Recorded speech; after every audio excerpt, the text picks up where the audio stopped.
बताना चाहूँगा, एक पाखंड खंड वाहिनी का भी संचालन किया था, जिसमें महात्मा ज्योतिबा फुले ने महाराष्ट्र में उनका बहुत साथ दिया था।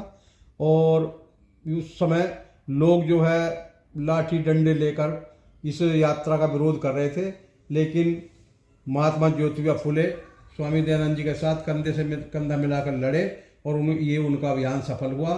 और एक प्रकार से आर्य समाज जो है एक धर्म के रूप में उभरा और लोग जो आडंबर से निकलकर आर्य समाज रीति से शादी विवाह और अपने कार्यक्रम करने लगे।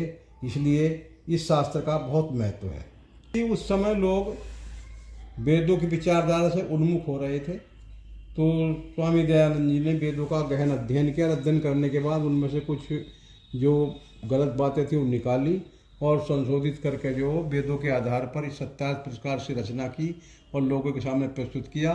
तो लोग पढ़कर जो है आडंबर की तरफ हटे और पुनः वेदों की तरफ भी लौटने लगे, क्योंकि स्वामी दयानंद ने बताया कि कुछ वेद जो हैं आप जो देखते पढ़ते हैं वो विधर्मियों ने जो भ्रामक रूप से छपवाए हैं, तो उनसे लोग विवृत हो रहे हैं।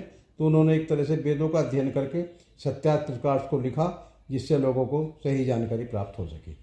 तो मैं आपको अवगत कराना चाहूँगा, विद्वान मैक्स मुलर ने वेदों का अंग्रेजी में ट्रांसलेशन किया था, तो उसका भी अध्ययन जो स्वामी जी ने किया और उन्हें पढ़कर जो उसमें बहुत सी गलतियाँ निकाली और लोगों से कहा कि इससे सावधान रहें, इसका ट्रांसलेशन सही नहीं है और ये जो ट्रांसलेशन है ये लोगों को भ्रमित करता है। तब उन्होंने कहा कि असली वेद पढ़ो और वेदों की तरफ लौटो, आडंबरहीन समाज की स्थापना करो। उन सब को देखते हुए उस समय की परिस्थितियों को स्वामी दयानंद जी ने 27 प्रकाश की रचना की, जो कि मैं आपको अवलोकन करा रहा हूँ। और यह ग्रंथ स्वामी दयानंद जी का एक महान ग्रंथ है और इसमें तमाम वेदों का सार है।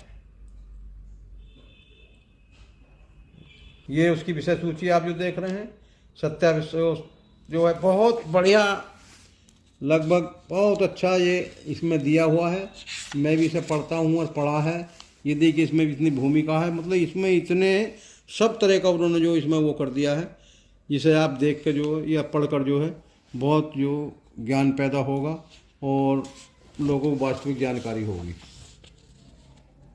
इसलिए आप जो है 27 प्रकाश को और यही नहीं, हमें कि अपने उसमें ही विभिन्न धर्मों की भी किताब पढ़नी चाहिए, जिससे कि हमें एक दूसरे धर्म का पता चले और सोचना समझते सस्ती बने और जो है लोगों के बीच में जो बहस करने का भी हमें साहस पैदा हो सके।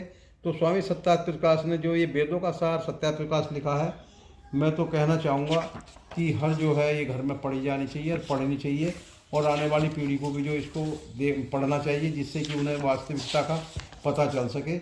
मैक्स मुलर की जो ट्रांसलेट है वेदों का वो सही नहीं है और उसमें तमाम भ्रांतियाँ हैं, वो स्वामी जी ने इस पुस्तक के द्वारा दूर की।